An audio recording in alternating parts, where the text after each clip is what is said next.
And welcome into another episode of Tiger Territory, part of the Foul Territory Network, a Detroit Tigers podcast. I'm Kieran Steckley. We got Cody Stavenhagen, and we got Ajax, and we have a lot to talk about from a Thursday, a doubleheader. Technically not a straight doubleheader, basically a straight doubleheader. We had rain delays. We had an ejection. We have unruly fans. We have the Skeens versus Skubal debate, home runs that were wacky. I don't know where to start. Cody, you were there. Where do we start? I have no idea where to start. I wrote a story about this last night. I was at the ballpark from 9:30 a.m. to 1:30 a.m. and I wrote a story about it. And I was like, I don't know what I'm doing here. Like, I don't know what to start. I'm just gonna throw some stuff on here and hope I can go home eventually. But I guess the theme of that story was right. We entered what should have been a great day. It was like a doubleheader, long day, but you know what? I'm going to get to watch Scooble pitch. I'm going to get to watch Skeens pitch. This is going to be great, right? Would it have been awesome for baseball if they pitched in the same game? Probably. Do I kind of wish someone just would have made that happen? Kind of. Whatever. I get it. Scooble wanted game one. Uh, More controllable, kind of a more normal preparation. Supposedly in the Pirates clubhouse, Skeens and Andrew Heaney kind of asked, like, hey, bro, which game you want? Heaney's got more service time. He was like, game one. Skeens was like, okay. You could also argue that that does give the Pirates probably a better chance of winning. You can kind of assume they can't hit anyone. They're probably not going to hit Scooble. So that's how it ended up. That was kind of a bummer, right? I thought that was going to be the worst thing that happened all day. It wasn't. They played. First game started in a monsoon. Scooble kind of complained about it after the game, says he thought they should have waited to start. There was water dripping from the brim of his hat. Don't think he was wrong. They really wanted that split doubleheader. They really wanted two separate gates, sell some of those tickets. It's what you got. Now, I thought that was going to be the worst thing that happened all day. Oh, Scooble got a little spicy post game. No, no. Game two, I think people got cranky. I think people got tired of being there. More weather problems, a weird call and a runner's interference. Next thing you know, Dennis Santana is swinging at fans in the bullpen. Someone said something really stupid. We don't know what it was. But Santana, after game, I talked to him, said they crossed the line. Tommy Pham gets into it with some fans. Three dudes behind home plate get ejected. We don't know what they were saying either. Probably must have been pretty bad if to set him off like that. AJ Hinch, shout out AJ, gets ejected first time all year. Lived up to his promise of not waiting until the last game. One, a very controversial call at home plate. I don't know. And Tigers lose game two. I guess there's your summary. It was wild. And it ended up, that's the point. What should have been a great day ended up just a chaotic mess. Bad look for the fans in the stands, just sloppy, kind of all the way around. Well, I kind of want to get the controversial call kind of off my chest to begin with. I do feel like Major League Baseball kind of lacks uh, a general fan's clarity on what these reviews are doing. And what I mean by that is that like the NFL, for all their problems, does like a really good job of like saying, all right, does the general fan watching that game at a bar think it's a first down or he's out of bounds or it's a catch? And then they kind of make that the guidance.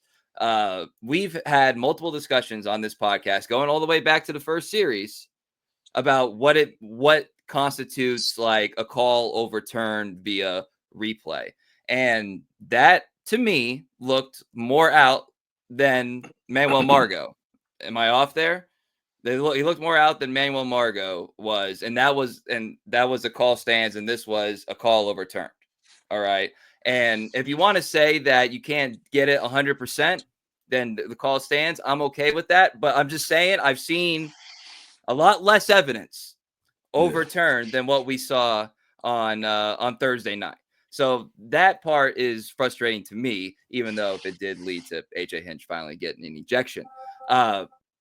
So that's my piece on replay. I mean, and Cody and I have argued about this on air, off air, about like what it's really supposed to do and this, that, the other thing. I think that needs to be addressed probably more so than having challenge systems for balls and strikes. But I might be in the minority on that. But to me, he was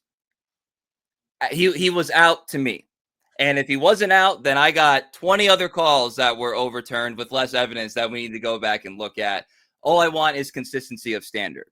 That's what I want. I don't feel like even just with the Tigers this year, we have necessarily gotten that. That's my piece. I don't know if you guys have anything to say about that specifically. That's my piece on instant replay. No, I agree with you though. Like even when I used to play, when it was kind of, I think just getting started, it was always, well, is there enough evidence to prove that, or to overturn the call that was on the field? And a lot of the times there's not, until they start playing them different angles. You start playing them different angles, underneath, over the top, coming from left, center, around the corners. Like, first of all, where's the camera at over there? How'd y'all get a camera up there? And once those angles start hitting and you start seeing it from a different angle, it's like, hey, yo, no, that definitely should be overturned. And like you said, I think that play at the plate, once I saw that underneath angle, like under the armpit, where the angle that you can't see, and they show it in slow-mo, I was like, yeah, man, I got him out right there. But I guess there was just not just that it wasn't just like 100%, but it was like I see it though. I see it. But it's like, how much of it do I see? Like, is he tagging him? Is it grazing? Is it just right over the? And that's where you don't know. What if he just went right over the top of it? Like where you can't see this, but right here it look out. It's weird. But it's just like, man, I know what my eyes are telling me. I know that's on the skin. I know that's on the arm. So it should be out. But it's just like, well, you can't prove that it was actually touching the skin right there. So there's not enough evidence to overturn it. I'm just like, so I get it. It drives me crazy, and especially in a game like that where that play happens, it could potentially change the game. So.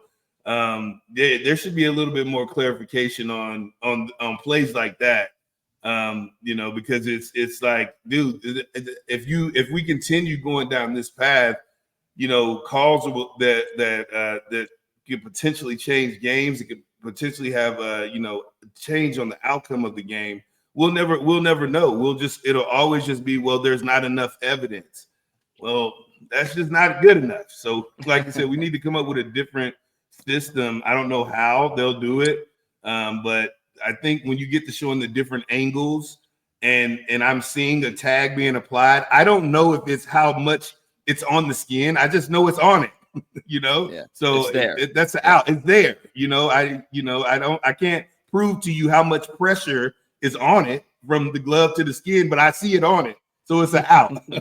Overturn the call. It doesn't stand. It's an out. So that's my take on it. I've been there, done it, and it was super frustrating a lot of times, especially on plays where you're still in bases, and it's that swipe tag, and it's just like, did he touch him? Did he not touch him? There's not enough evidence because the swipe happened so fast. When you go back and you show the replays in slow-mo, did he touch his leg? Did he not touch it? You can show all the angles you want. It's just no evidence did I touch his leg, even though the tag may have beat him there. There's just no evidence to say, well, did he actually touch him on that swipe? So that's the frustrating part about the replays.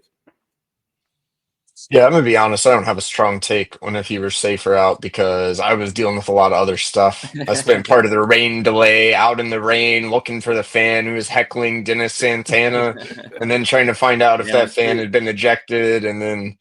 When the play finally resumed, I was still communicating with editors, like, what are we doing about this? So I saw the play happen. I thought he was out on first glance. The replay is like, I think he's out, but I haven't really dove into all the angles. And then AJ get tossed, and then the game went on, and whatever. One thing I do agree with AJ Hinch about, though, it was kind of his criticism, like, I don't like the term call stands. It does feel a little bit like a cop-out. We're not, Kieran, to your point, we're not going to say whether he was safe or whether he was out, or maybe really give a full explanation of our logic in real time. We're just say, it stands. We're going with the call in the field.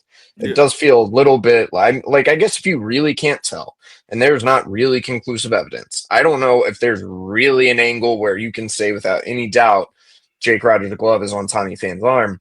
Like, I guess maybe you have to go with the call in the field, but the general idea and term around call stands does feel kind of weak. So especially in a controversial moment like that, I think AJ picked a good moment for his first ejection. It was the 10th. There was only so much managing left to do. It was a long day. That's all I got. Tells me he missed his arm. If y'all know so much, tell me he missed his arm. The tag. And I believe that's what MLB later said in a statement. Okay. Hours afterward, though, you know. Tag misses the arm. Okay, well, all right. Well, that's better than the call stands. But what we're seeing, what we're seeing, our eyes are telling us out. So you're telling us that if the call stands, then that means he missed the tag. Are you? Because we're seeing the evidence of, okay, it looks like he tagged him. So why are you not telling us the tag missed him? Because you can't tell. You don't know. So you just, like you said, it's a cop out. You don't know. So MLB, even after the fact, didn't say the tag missed him. They said the official could not definitively determine that the fielder tagged the runner, call stands, runner safe. So even in the statement after the fact, we don't know. Right. Again, the whole definitive thing, it's like I've definitely seen less definitive over time. Yeah. Like it's just like a thing. So like my big thing is I'm okay with call stands as a general principle, but you just got to apply the standard consistently throughout. That's my thing. Whatever your standard, it's just like a strike zone before ABS takes over. It's just like a strike zone. If it's the same, like the whole time, then we're good. If the consistency of standards the same, then we're good. We probably dedicate a little bit too much time to this, but it is something that I feel passionately about. And there was so much other stuff that happened that was probably more important. I did want to say, like, the whole Skeens versus Skubal thing. Yeah, it would have been nice to kind of market that game against each other, but there was no commissioner, and I mean this a metaphorical commissioner that says like, all right, you got like a Dana White type where it's like, all right, you guys have to pitch in the same game. I don't care about your routine. Unfortunately, baseball doesn't work like that. So I get both guys kind of, the way that they went about it. Although ironically, maybe Skubal would have been better off pitching the second game since he was complaining about pitching in the first one with the rain delay and then actually in the rain. So just a wild series of events. Do you want to tell us a little bit more, Cody, about what you learned? Did you learn anything about this fan? Like you tried to find him. So far, he was gone. He was long gone from the ballpark. I don't know. No, I haven't seen like any explanation or like, even video of like what he said, nor like his identity, which I mean, I'm not trying to dox the guy, even though I don't have any sympathy for him. But like it had to be something over the top, like really over the top to spurn that kind of reaction. And as a general PSA, everybody, please don't be an idiotic child.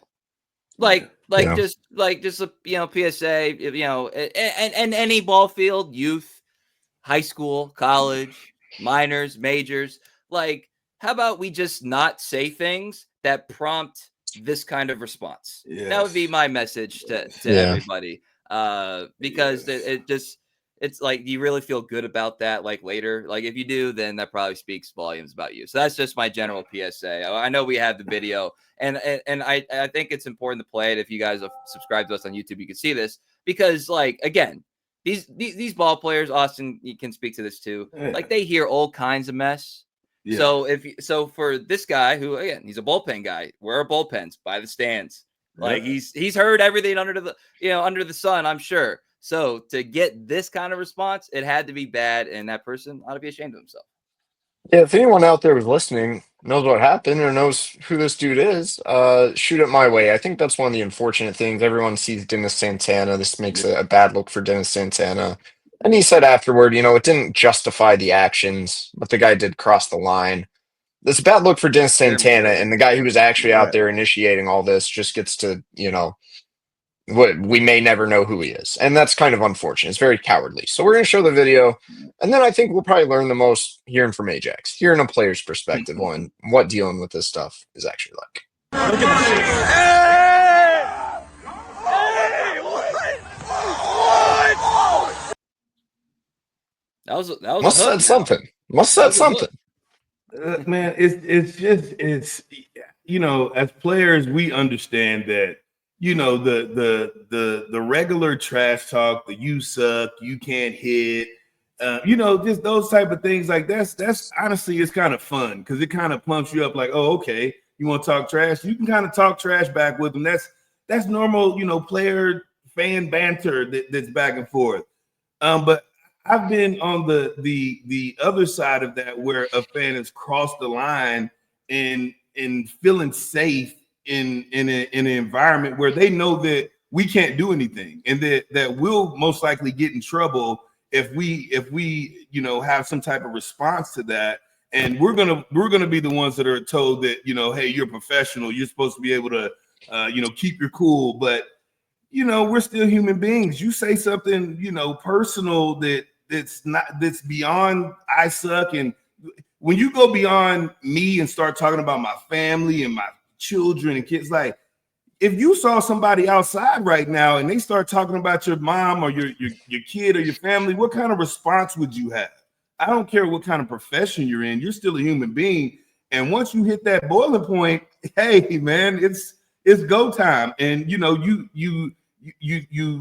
kind of lose sight of where you're at and what you're doing. All you're seeing is red, so there had to be something said from a fan to get him to that point, because we hear all the trash talk all the time. That doesn't bother us. But when something is said that gets personal, that gets off of baseball, that's when you typically see these responses. And I've been to a few stadiums where I've had to turn around and look the person in the eye like, that's much right there. That's too much. Keep it on me. Hey, I'm over 4 with 4 strikeouts. I suck. Fine. Keep it on that. I'm fine with that because I got a game tomorrow, and I'm telling you, if I'm not hitting, ain't nobody hit. Okay, that's a whole nother story. But keep it on that. Keep it on the baseball, the trash talk. Fans are getting to the point to where they're being allowed to just speak out and talk about family and get personal, man. And that's too much, because you never know what a player is going through. Like I said, we're all human beings.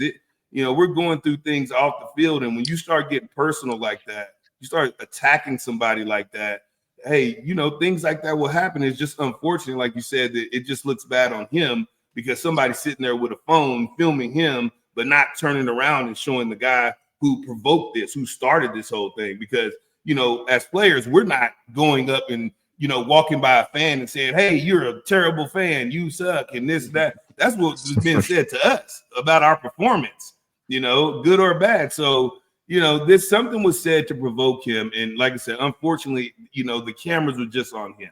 And, it looks bad on him, but I'm telling you, something was said that was crossed the line and provoked him to have that type of reaction. Yeah, there is a video out there. The guy, he's wearing a yellow, I think a Clemente jersey, which one idiot, and then I think a Tigers hat. So that's all. That's about all we know about the identity of this guy. What you on? Well, a lot of passion we've had on this podcast so far. Let's end on a lighter note. Ajax, we got to see, there's certain things as you progress watching the game, or in your case playing the game, and then in your post-retirement, where it makes you feel old. Makes me feel old, makes Cody feel old. I'm sure this makes you feel old. You have a former teammate who is a manager, Donnie Kelly. Yeah. Donnie Kelly, baby, managing the Pittsburgh Pirates, and got an appropriate amount of love from the Tigers fans. He's a legend in his own right, and you got to play with him. So what's you got any DK stories for us, or what's it like to see a former teammate of yours managing a ball club, man? That's wild. Yeah, first of all, I don't feel old. Don't put that on me. Don't put, hey, don't be putting that on me, man. No, but seriously, like DK, I was just a locker mate there in my time in Detroit, and super awesome dude, super positive dude. So, I couldn't imagine how, just positive he is as a manager, and how he and just his whole, his spirit and how spiritual he was, a God-fearing man, and me being his locker mate, and going through some tough times playing baseball. You get down on yourself, and being able to have a guy like that sit next to you each and every day. It was just a blessing for me, honestly, because he kept me where I needed to be, just mentally, spiritually. And I really enjoyed it, man. We had so many good conversations. And he wasn't a guy that got too up. He wasn't really a rah-rah guy, but he had this side of him though that I'm like, okay, yeah, you put the Bible down for that one right there, DK. I ain't never seen like he get red, and I'm like, ooh wee. That boy put the Bible down on that one. He got it. No, but I mean, he's just such a good teammate, man. And you're gonna hear that about a lot of guys, but it's the truth, man. With this dude, he was so positive. That's the biggest thing that I remember about DK is him being positive, and just his whole demeanor was super chill. He always kept me chill and kept things in perspective for me, especially as being a young guy.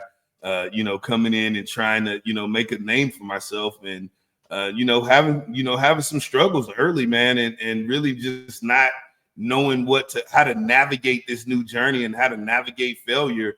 Having somebody like DK next to me, man, it was just awesome. So like I said, I can't imagine how, that's rubbing off on the guys in that locker room, man. I think that I'm sure that he's really keeping those guys motivated, because that's what he was. He was a motivator, man. He kept me motivated in times of struggle, man. And that we would laugh. We would sit there and laugh and have jokes, but you had to keep it PG with him, man, because that was DK, man. That was the cool thing, You didn't have to worry about DK coming, out of every once in a while. He come out of left field on you like, ooh, D, that was a little more than D. You give me a little DK today. That ain't Donnie. That ain't why it's not Donnie. No, that's DK, baby. I like when he get fired up too, man, because it was like seeing a different side of him. Let me know. I was like, this dude got some fire in him. But I love that dude, man. And I was able to, actually, when I was rehabbing, I saw him. I think we were in. What's Cleveland's AAA? I don't even remember. I was with Cleveland rehabbing. Rochester? It might be Rochester. I think you are right. And I heard somebody say, MJ. I look up and it's DK standing at the fence, and I was like, oh man, what's up? And it was just like we were just reconnecting, man, like old times, man. And it was just really good to see a familiar face when I was, with all new guys. And DK's the man, dude. You're never gonna hear anything bad about that guy. So I know he's an awesome manager. I'd love to play for DK. So DK, look, I got a little. My knees is bad, but I can, I can DH. No, not at all. No, he's awesome. Good dude. Columbus Clippers. Yeah. Columbus. Boom. There it is. There it is. That's where I saw DK, and I think he was scouting at the time. So it's like, dang, man, he's took that next step. So really cool. Cool for him.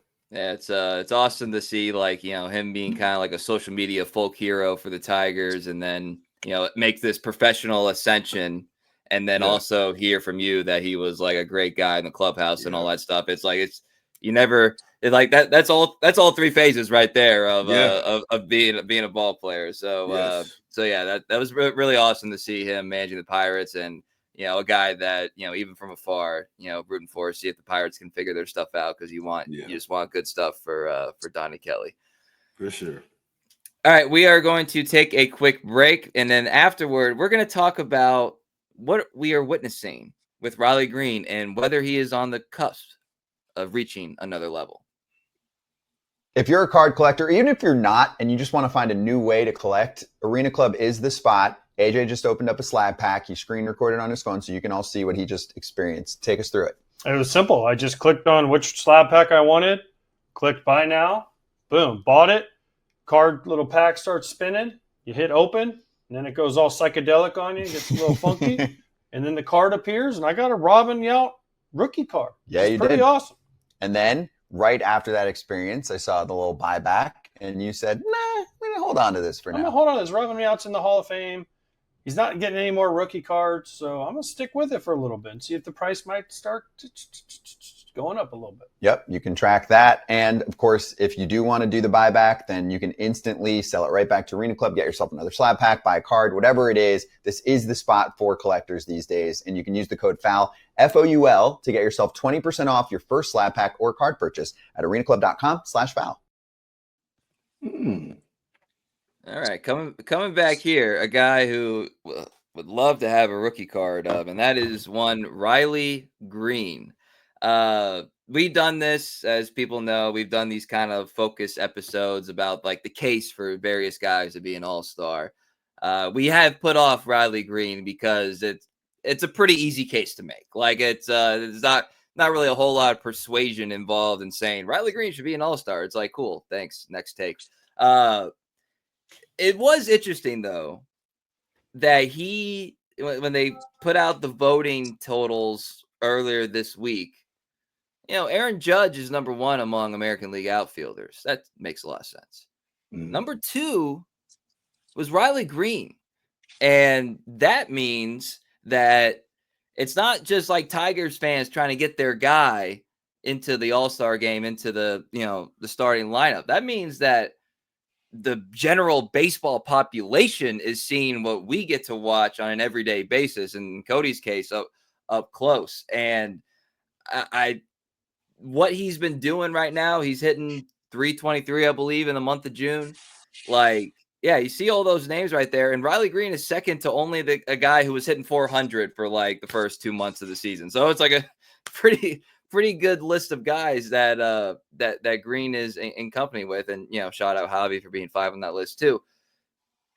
I think we got to start, it's not like, is Riley Greene an all-star? It's like, is Riley Greene a star? I think is the real conversation. And I'll just rattle off some numbers here for everybody. This is among American League outfielders.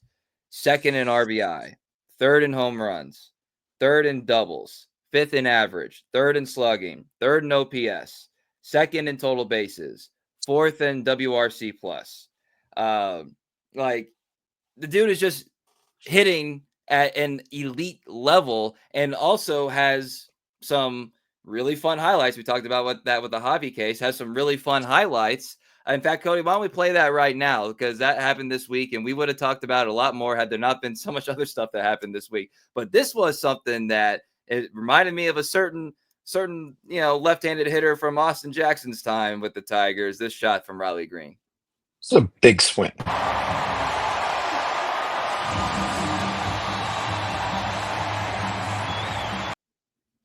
We missed the good part. Let's try that again. We'll do this live. It's all right. We'll get there. In sports. Here we go. 436 feet. It's hard to watch. Oh, man. Riley Greene annihilates a ball.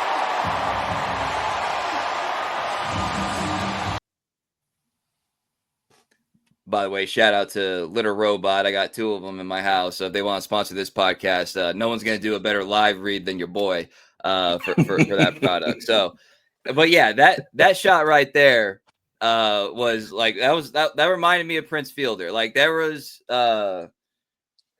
are not many that in the Comerica Park time from the left side that you would say like, you just saw the trajectory of the ball and then where it went. Like it's a relatively short list of being like, ooh, and Riley Greene's there. And that's what I mean by star, because there's certain stats, but there's certain gravitas about whether somebody is a star. And that right there is evidence, in my opinion, that we're seeing the emergence of a star. It's not a star is born, it's the emergence of a star. So I'm just a guy with a podcast. We got a journalist here, and we got a guy who lived that stuff in that ballpark. So I'm curious what you guys think. Riley Greene, pretty sure he's going to be an all-star, but are we seeing him become a star?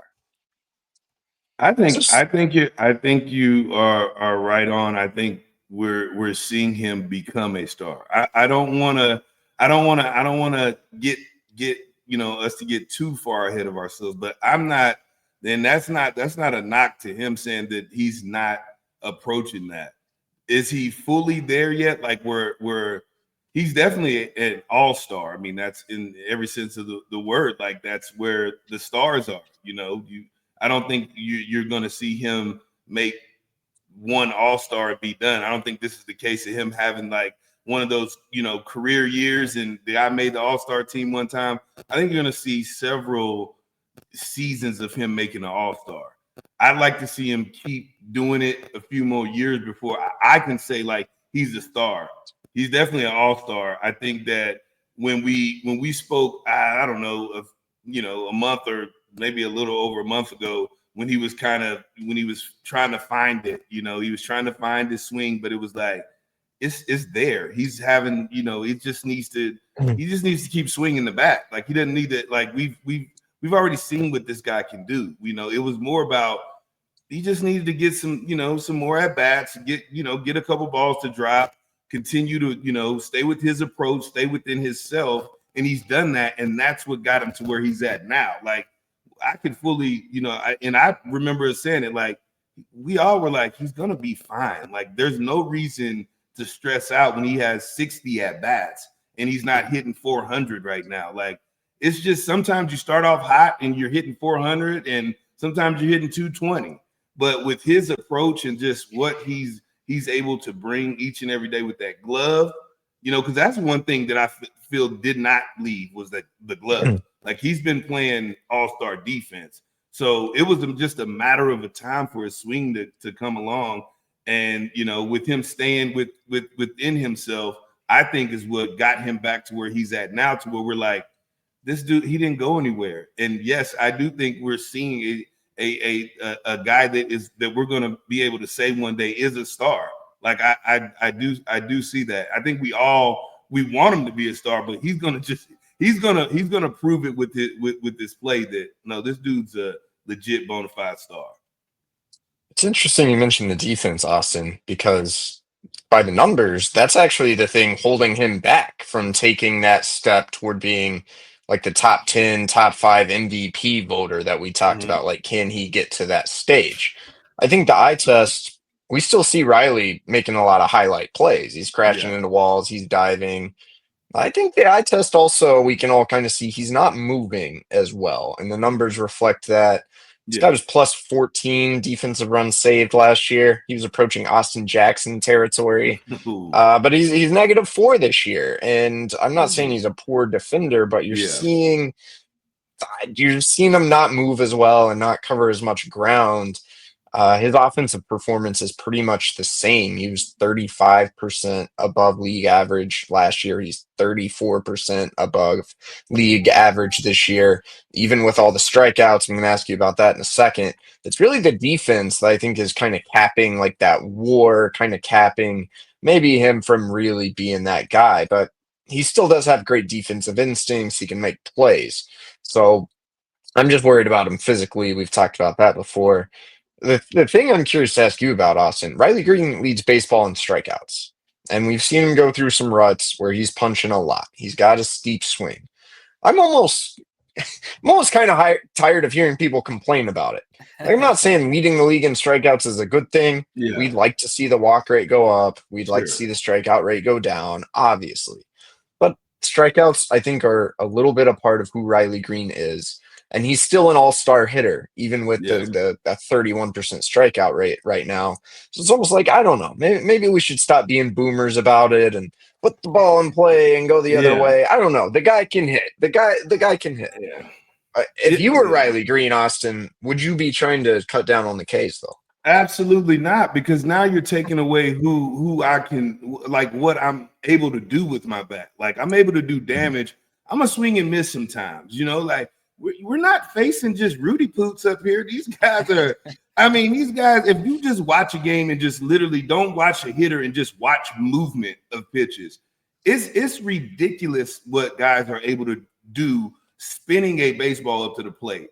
But I think what makes him, such a good hitter is he's able to, sometimes kind of take a step back and say, okay, I'm going to be more a line drive, but if you slip and throw him something to do damage, It's like he's not missing, but you are going to miss sometimes when you have a swing like his. So it's like you can't have your cake and eat it too. Like I can't swing to do damage without missing sometimes. Like I can't be, everybody can't hit 330 but have 30 home runs, and it just doesn't work out like that. And especially when you got off to a start that he got off to, and it was like, okay, I need to start finding some barrel first, and then I can start doing some more damage in the gaps.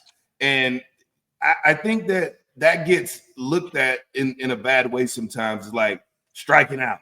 There would be times where I would go 2 for 4 with 2 strikeouts. It just happened. It would be, it was like, when is it coming? 3 for 4 with a strikeout, 1 for 4 with 2 strikeouts. And it just kept piling up. And I was like, well, I'm still hitting, but I'm striking out too. It was one of those things that when I tried to cut down my swing, I just became a completely different hitter. I felt like I would strike out more because I wasn't really being aggressive and attacking the baseball. I was just kind of trying to make contact, fouling off a lot of good pitches to hit, putting myself in terrible counts, and then I'd end up, striking out or swinging at something, borderline, or swinging at something that, I'm trying to make contact. I'm really not seeing it.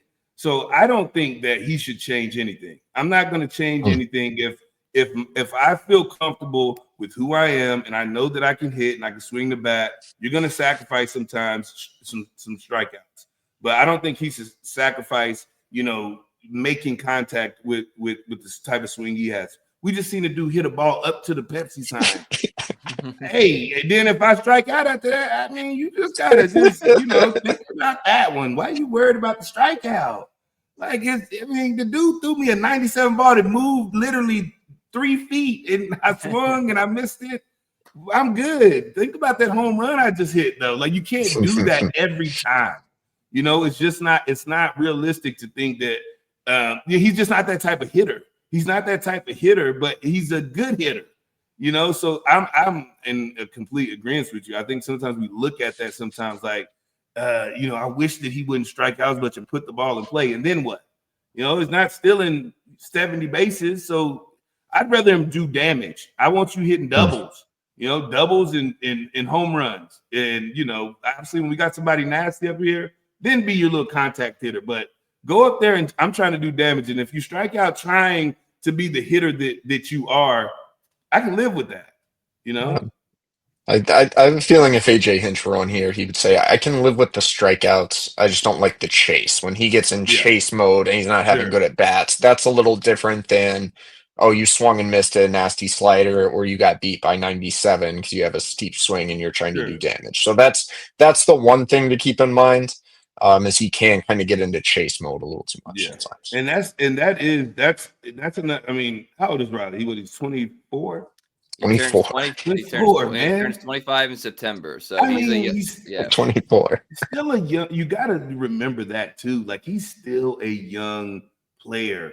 Like, in 4 years, he's gonna be a completely different. I don't want to say completely different player, but I'm saying he's gonna have a better understanding of who he is as a hitter. Understand, because all those at bats and accumulating all this information. He's gonna be a completely different hitter. We're looking at a 24-year-old doing what he's doing now.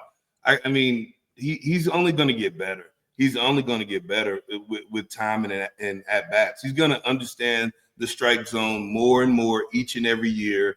And I don't see why we wouldn't be seeing a 285 plus hitter each and every year with 20 plus. Like, he has that type of ability, and he's doing it. He's doing it right now with getting off to a slow start. Now we're over here talking about him being an all-star, when at the beginning we were like, oh, what's gonna happen? We were like, chill out, he's good. I think we was like that. Wasn't we like that? I think so. I think so, yeah. I think we was saying that, like in Houston, remember when he got a couple of hits, he was like, yeah, he's good, right? Right? He's good. I think. I hope. Well, a couple of things about the strikeout. So he's got 96. This is going into the weekend. He's got 96 Ks. All right. Obviously, as we talked about, leads Major League Baseball. But if you look at the list, like Aaron Judge has 84. All right. So that's a 12 That's a 12 difference. That's more or less an additional strikeout every 6-7 games. So we're Shohei Ohtani also has 86 strikeouts. So it's not like you look at the top So we can strikeout. live with that. Yeah. And right? again, he's not Ohtani and he's not Judge. Right. I'm saying, but De La Cruz is up there too, and around that same area. Right. They're it's not just all right, how do you define if a hitter sucks? All right, well, let's just go to the strikeout list and that's it. So I just wanted to add that as a little bit of context. And then we didn't talk about the field. We talked about the fielding, but we didn't really talk about the base running element with that, Cody. And it's a guy that we've always made, a little light of his kind of running style or whatever. It's I would say unique. It's not necessarily Ajax level, but one of the funny things about baseball, there's a number for everything, man. Yeah.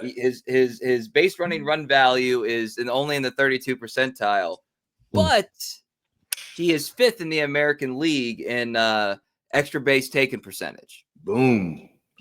Boom. So then why is that metric so low? Because it's not like he's trying to steal a lot. Mm-mm. After looking into that one, that doesn't make sense to me. He's a smart base runner, though. He knows when to take the extra base hit. I'm sure that he has a very good sense of just angles and seeing, obviously playing the outfield. You can tell angles when balls are hit and when guys are taking bad angles, and you can tell when guys aren't playing the ball thinking that you're going to go to take that extra base. You know what I'm saying?